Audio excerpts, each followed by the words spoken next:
अस्सलाम वालेकुम। आप देख रहे हैं YouTube channel cricket with Ismail. Rizwan ने अपनी कप्ताना मेरी जाना के लिए मैच हार लिया। एक और लन ले लिया उन्होंने। 8 रन्स हो चुके हैं उनके, 8 लॉसेज हैं उनके और बहुत बुरा हाल हुआ पड़ा उनका इस टूर्नामेंट के अंदर। रिजवान जो कहते रहते थे मेरे पास पावर नहीं है, ये नहीं है, प्रेस कॉन्फ्रेंस में कहते रहते थे यहाँ तो पावर भी आपके पास है, फिर भी इतना बुरा हाल है। वो गोरा कोच था, गोरे प्लेयर्स थे, मिलर, पोलार्ड, ऊपर से खुशदिल शाह के पास होता था। बॉलिंग में दहानी होता था, एहसानुल्लाह होता था, वहाँ पर आपके पास होता था, वो फ्लावर बैठा होता था वहाँ पर, तो पर आप अच्छा कर रहे होते थे। ये उनका ही कमाल था। आपकी कप्तानी का कोई कमाल नहीं था। पाकिस्तान टीम में भी देख चुके हैं हम और इसमें भी देख चुके हैं। वहाँ पे आप कह सकते हो आके जावेद के पास पावर है, ये है, पर यहाँ तो कोई नहीं पावर थी ना। यहाँ तो सारी पावर आपके पास। चलिए तरीन भी सोच रहे होंगे क्या हो गया। हालांकि बातें उनकी सारी सही थी, पर उनको भी सोचना चाहिए।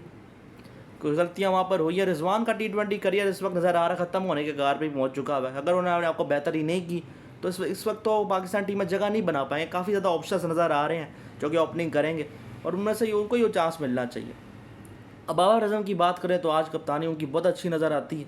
बॉलिंग भी बहुत अच्छी चल रही है इस वक्त। पेशावर की बॉलर्स बहुत अच्छी बॉलिंग कर रहे हैं। 4 फास्ट बॉलर्स उनके पास। अली रज़ा को आज फाइनली दोबारा खिला लिया। पिछले मैच में ड्रॉप करना ही नहीं चाहिए था, उसने बड़ी अच्छी बॉलिंग की। अहमद दानियाल ने क्या कमाल बॉलिंग की है। जब से इसको खिला रहे हैं बहुत अच्छा कर रहा है। लूक वुड, अल्जारी जोसेफ ने क्या ज़बरदस्त बॉलिंग, ओपनिंग स्पेल वो करवाते हैं तो वो भी बड़ा ज़बरदस्त कर जाते हैं। मास सदाकत के आने से वो 5वां बॉलिंग ऑप्शन पूरा कर रहे हैं वहाँ पर। हालांकि वो पूरी तरह से ऑलराउंडर तो है नहीं, मगर फिर भी अगर कमाल कर गया तो ठीक है। साइम अयूब एक ऑप्शन है, पर फिर भी इनका वो मसला ज़रूर है 5वां बॉलिंग ऑप्शन का। 8 टाइमर से ही काम चलाना पड़ रहा है, मगर कर तो रहे हैं। जो भी है इनके पास है, गलती इन्होंने की थी। TKC की जगह कोई ऑलराउंडर ले लेते या फास्ट बॉलिंग ऑलराउंडर ले लेते या कोई बॉलिंग ऑलराउंडर ले लेते, जो उन्होंने गलती वहाँ पर की है।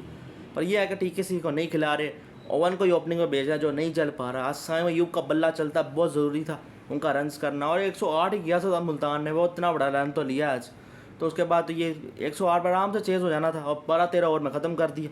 का एक ओवर पहले भी हो सकता था। मोहम्मद हारिस थोड़ा अजीब तरीके से खेल रहे थे आज, बॉल लीव भी कर रहे थे, तो बड़ी अजीब परफॉर्मेंस थी मोहम्मद हारिस की तरफ से। पर साइम अयूब ने बड़ा अच्छा खेला।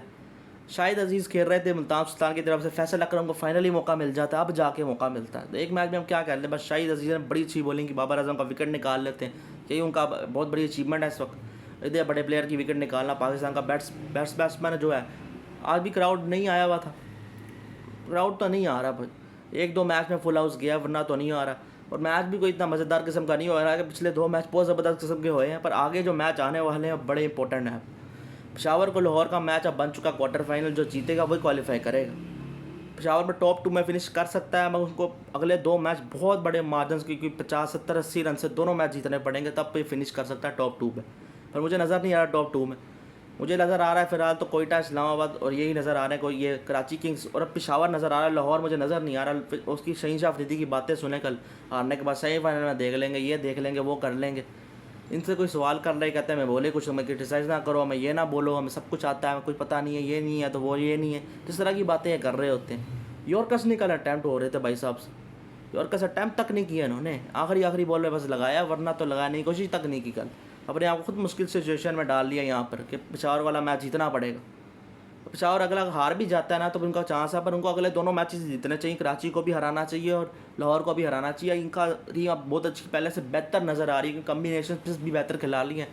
बस वो 5वें बॉलिंग ऑप्शन का मसला रहेगा। अगर मां सदाकत इसी तरह अच्छा कर देते हैं साइम अयूब के साथ मिलकर तो बहुत अच्छा रहेगा। पर मुझे अभी तक अब कोयटा नज़र आती है कि जो PSL जीत सकती है। इस्लामाबाद का मुझे नज़र आ रहा था, पर वो तो पीक जल्दी कर गए थे, अब उनका डाउनफॉल चल गया है। पेशावर जमनी का पीक शुरू हो चुका है। मैं कोयटा बहुत ज़बरदस्त खेल रही है और मैचेस भी उधर लाहौर में होने से पहला क्वालिफायर होगा जो रावलपिंडी में होगा, उसके बाद सारे लाहौर में होने, और लाहौर में उन्होंने अच्छा किया 4 फास्ट बॉलर्स के साथ, तो उनका चांस मुझे ज़्यादा अच्छा नज़र आ रहा है। आने कल तो मैच नहीं है, पर आने वाले जो मैचेस हैं बड़े इंपॉर्टेंट दिखने वाले होंगे। देखते फिर टॉप 2 कौन फिनिश करता है, कौन क्वालिफाई करता है। बांग्लादेश सीरीज़ के लिए तो अब रिजवान तो नहीं होने वाले, भूल जाएँ कि वो होंगे।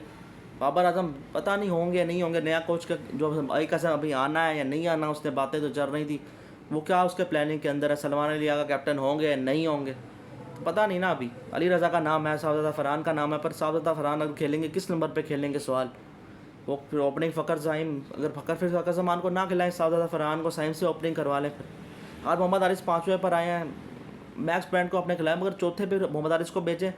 5वें मैक्स ब्रांड आए, पर हारिस फिर वो जो है हुसैन तलत 6ठे पे फिर थोड़ा अजीब लगते हैं। फिर मां सदाकत 6ठे पे फिर होने चाहिए। थोड़ा या पे वहाँ से ताकत को आप 5वें पे करें, थोड़ा सा देखें अपने प्लेयर्स को सही पोजीशंस पे भेजें। और हसैन तलत फिर नहीं बना पाएंगे जगह, क्योंकि इतने नीचे बैटिंग करने के बाद फिर अब इनके पास फिर कोई और ऑप्शन भी नहीं है, जो उन्होंने ड्राफ्ट में गलतियाँ की हुई, इसलिए ऑलराउंडर्स होना ज़रूरी है अच्छे। इस्लामाबाद के बाद ऑलराउंडर्स थे, इसलिए उन्होंने अच्छा किया। पर अब वो अपनी कैच ड्रॉप कर करके वो वाला मैच वो हारे, काम अपने आप को बिगाड़ खुद उन्होंने किया। तो कोई पता नहीं अगले 2 मैच जीत जाएँ, कुछ भी हो सकता है क्रिकेट के अंदर।